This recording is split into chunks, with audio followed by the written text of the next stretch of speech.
حضرت امام مسلم بن عقیل ان کے بھائی جو تھے وہ تشریف لائے اور انہوں نے آ کر یہ کہا کہ ہمارے لیے اب حیات زندگی جو ہے وہ تنگ ہو گئی ہے، لہٰذا ہم جو ہے وہ اب ان کی موت کا، ان کی شہادت کا، ان کے قتل کا انتقام لیے بغیر یہاں سے واپس نہیں جائیں گے۔ تو حضرت امام نے فرمایا کہ ابھی چونکہ تعزیت کے دن ہیں تو اس لیے 3 دن آپ بھی صبر کیجئے، ہم دعا کرتے ہیں، مجلس دعا منعقد ہے، لوگ آ رہے تھے، آپ سے تعزیت کر رہے تھے، دعا کر رہے تھے۔ اب اس سے ایک بات یہ پتہ چلتی ہے، شریعت جس کے گھر سے آئی وہ کیا ارشاد فرماتے ہیں؟ تعزیت 3 دن ہے۔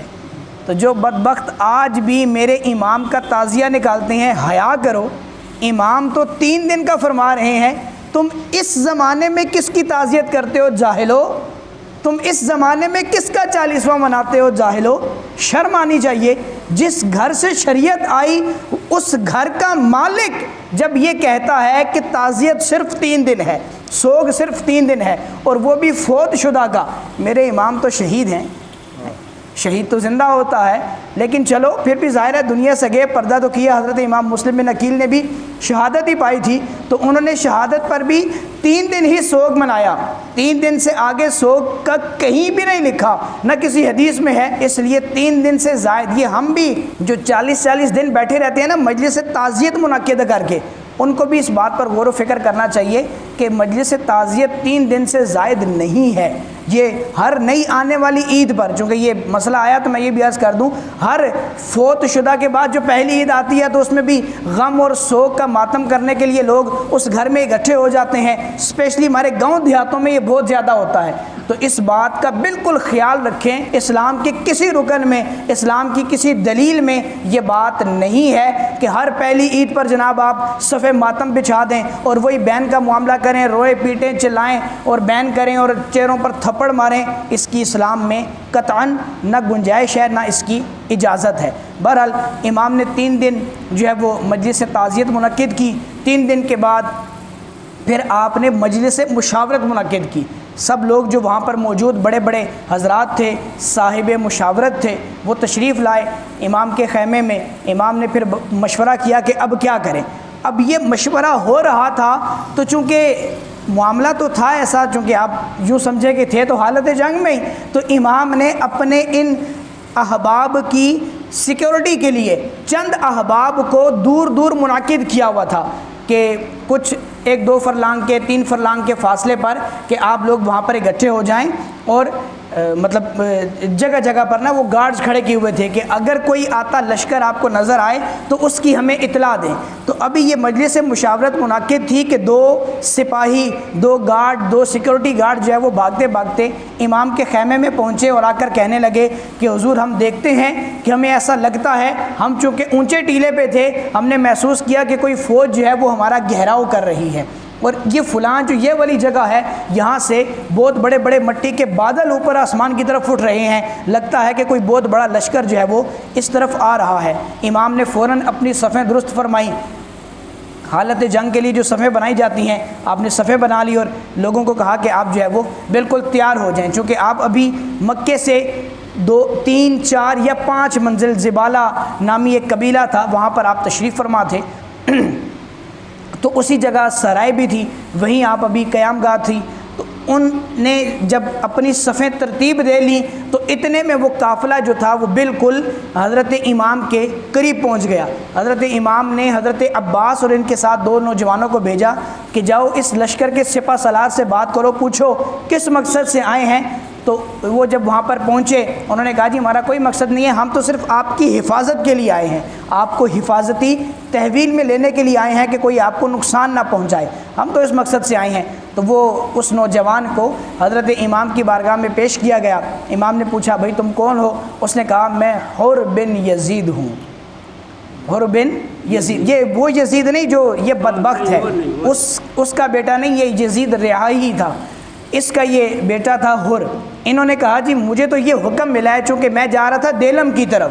دیلم یہ وہ علاقہ ہے جو اس وقت کی اسلامی گورنمنٹ میں شامل تھا، اس کو وہاں بھیجا جا رہا تھا کیونکہ وہاں کے لوگوں نے جب سنا کہ حضرت امیر معاویہ رضی اللہ تعالیٰ عنہ کا وصال ہو گیا اور یزید خلافت پر متمکن ہو گیا، تو انہوں نے کہا کہ جو بڑے امیر تھے وہ تو دنیا سے چلے گئے، تو اب انہوں نے جو ہے وہ اپنی اس ریاست کو آزاد ریاست کی حیثیت سے جو ہے وہ اعلان کر دیا کہ ہم ان کے ساتھ شامل نہیں ہوں گے، ہم آزاد رہیں گے۔ اور وہاں پر مسلمان گنے چنے تھے، چند گھرانے تھے مسلمانوں کے، بقیہ سارے عیسائی اور یہودی لوگ تھے۔ انہوں نے اپنی سلطنت کا الحاق جو ہے وہ اسلامی گورنمنٹ سے ختم کر دیا۔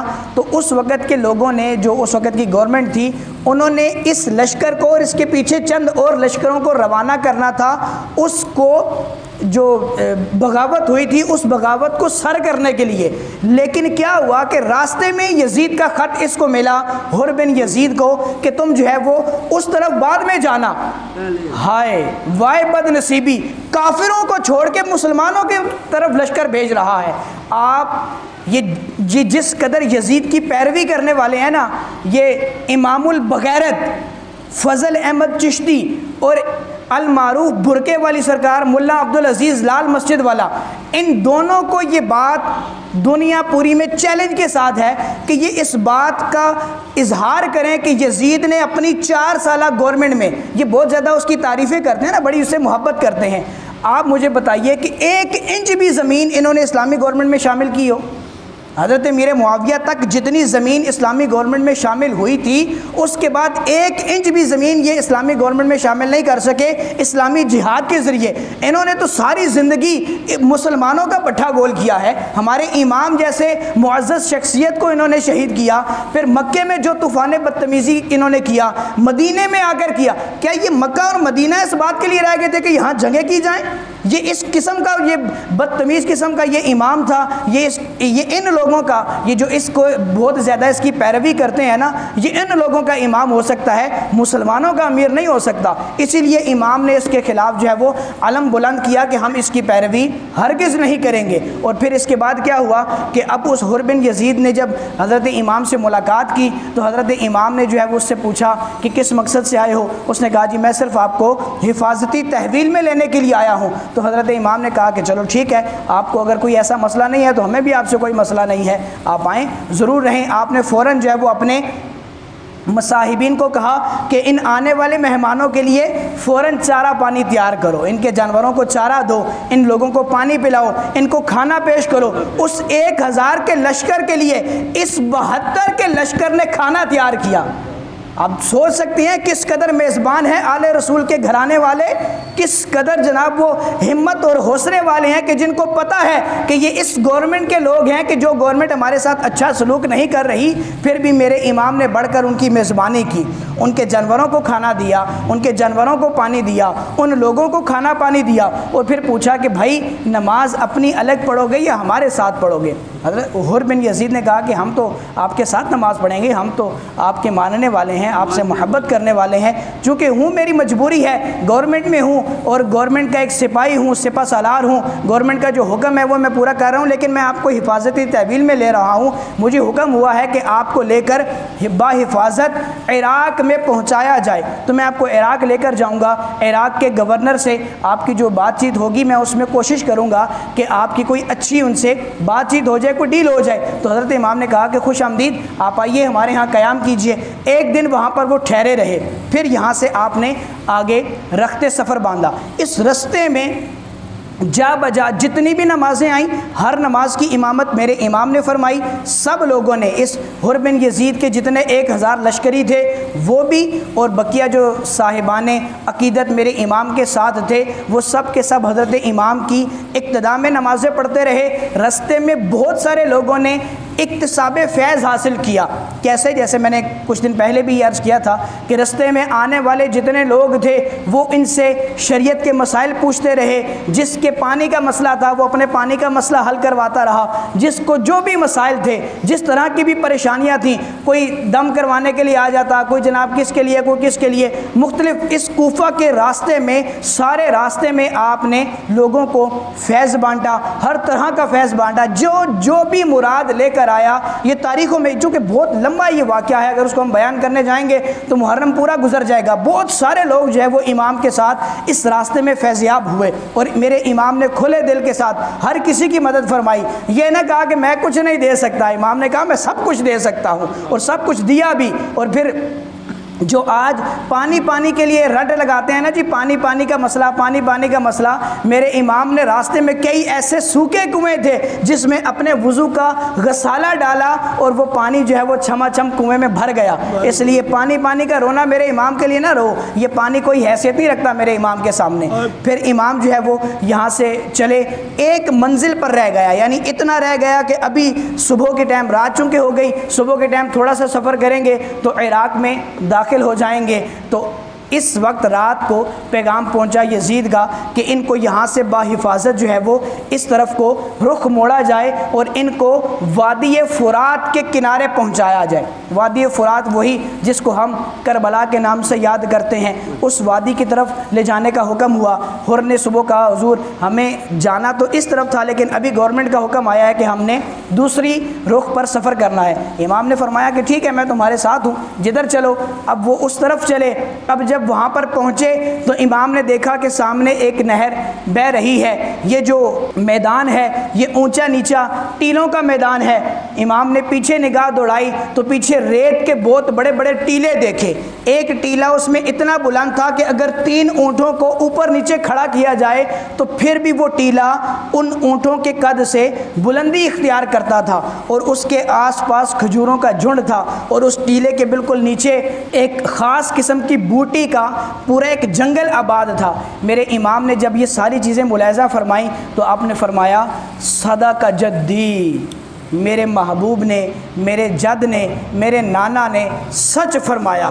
اب جب یہ بات فرمائی نا تو اڑوس پڑوس کے جو آپ کے صاحبین تھے, آپ کے بھائی تھے, ان لوگوں نے کہا کہ حضور آپ کیا ارشاد فرماتے ہیں, کس بات کی خبر دیتے ہیں, اور آپ کے جد امجد حضرت آپ کے نانا جان صلی اللہ تعالی وسلم نے کیا خبر آپ کو ارشاد فرمائی تھی. انہوں نے کہا کہ میں تو اس وقت 7 سال کا تھا جب میرے نانا جان اس دنیا سے رخصت ہوئے, لیکن 40 سنہ ہجری تک میرے بابا میرے محبوب سے سنی ہوئی باتیں مجھے پہنچاتے رہے, اور یہی وہ جگہ ہے جہاں پر میں خیمے لگاؤں گا, یہ وہ جگہ ہے جہاں پر تم سے خندق کھدواؤں گا. اگلے 2 دن ہم یہاں پر لکڑیاں جمع کریں گے, اس خندق کے اندر ان لکڑیوں سے ہم آگ جلا کر رکھیں گے. اور ساری باتیں آپ نے اس دن اپنے صاحبان عقیدت کو ارشاد فرما دی. اور انہوں نے کہا کہ یہ خبریں آپ تک کیسے پہنچی. انہوں نے کہا کہ یہ خبریں مجھے میرے نانا جان نے میرے بابا کو دیں اور میرے بابا نے مجھے پہنچائیں, اور میں نے یہ دیکھ لیا ہے کہ یہ ہمارا آخری قیام گاہ ہے, یہ ہماری آخری جگہ ہے, اور تم سارے سن لو کہ تم سارے کے سارے کل بروز قیامت اسی میدان سے اٹھائے جاؤ. یہ وہ جگہ تھی. 1 محرم کو آپ جو ہے وہ کربلا میں پہنچے, اور اس وقت وہاں پر آپ جو ہے وہ خیمہ زن ہوئے. 1 محرم سے لے کر 7 محرم تک آپ وہیں پر جلوہ افروز رہے, اور ان 7 دنوں میں وقتاً فوقتاً مختلف لشکر آتے رہے, کوئی 1000 کا, کوئی 2000 کا, کوئی 3000 کا, اس طرح لشکر آتے رہے, اور اس پہلے والے لشکر کے ساتھ شامل ہوتے گئے. ایک طرف میرے امام کے خیمے تھے, اور خیموں کا منہ جو ہے پیٹھ ان ٹیلوں کی طرف تھی اور منہ اس میدان کی طرف تھا جس کو لوگ آج بھی کرب و بلا کے نام سے یاد کرتے ہیں. پھر آگے کیا ہوا, آگے کیا کیا معاملات ہوئے, کیا مذاکرات ہوئے, اور میرے امام نے کیا خطبہ ارشاد فرمایا, وہ انشاءاللہ ہم اگلی قسط میں سنیں گے. لیکن یہاں پر یہ بات بڑی سوچنے والی ہے. جیسے میں نے پہلے کہا, چونکہ جب بھی اس طرح کے بدبختوں کا نام ذہن میں آتا ہے طبیعت بڑی خراب ہو جاتی ہے. مجھے کسی کے بھی فرقے سے کوئی تعلق نہیں ہے. جس کا جو فرقہ ہے وہ اپنے فرقے میں رہے, مزے میں رہے, وہ اس کو اچھا سمجھے برا سمجھے, میرا اس سے کوئی سروکار نہیں. لیکن کم از کم میرے امام کو کوئی برا نہ کہے. میرے امام کے بارے میں جب کوئی بکواس کرتا ہے, کوئی ان کے بارے میں بری بات بولتا ہے, میرے امام نے تو ساری زندگی شریعت کے مطابق گزاری. اور بڑا ہی زبردست ایک جملہ جو ہم انشاءاللہ کل بھی اس خطبے کو, پورے خطبے کو وضاحت کے ساتھ میں بیان کروں گا, اس خطبے کے اندر ایک بات بڑی وضاحت کے ساتھ امام نے فرمائی کہ میں وہ ہوں جس کی کبھی کوئی نماز قضا نہیں ہوئی, کبھی کوئی نماز قضا نہیں ہوئی. تو آپ اس کے بارے میں بکواس کرتے ہیں, اس کے بارے میں بولتے ہیں جس نے پوری زندگی میں ایک نماز قضا نہیں کی. ارے بدبختوں, تمہیں تو صحیح طریقے سے نماز پڑھنی نہیں آتی. جب تم پر کوئی معاملہ بنتا ہے تو برقعے پہن کر باہر نکلتے ہو. تم پر کوئی معاملہ بنتا ہے تو کھڑے ہوتے نا حسین، مجھے یہ اس سے کوئی سروکار نہیں کہ تمہارا اور گورنمنٹ کا جو معاملہ تھا وہ حق پر تھا یا نہیں تھا، وہ ایک الگ بات ہے، لیکن جب تم پر بن آئی تو پھر کردار ادا کرتے حسینیت کا۔ لیکن تھے جو یہ یزیدی پیروکار، یزید کے ماننے والے تھے، تو برقعے پہن کے ہی پھر بھاگنا تھا نا۔ یزید بھی پھر 4 سال میں جب بھاگا تھا، اس کے ساتھ کیا انجام ہوا اور اس کی موت کس قدر عبرتناک ہوئی اور کس چکر میں ہوئی، میں انشاءاللہ ساری باتیں وضاحت کے ساتھ کروں گا، اور ان کے جو کانٹیکٹ ہیں ان کے ساتھ وہ بھی آپ کو بتاؤں گا۔ اللہ تبارک و تعالیٰ مجھے اور آپ کو، ہم سب کو سچا اہل بیت کا محب بنائے، ان کا غلام بنائے، ان کی باتوں پر چلنے والا بنائے، آمین بجاہ نبی الامین صلی اللہ تعالی علیہ۔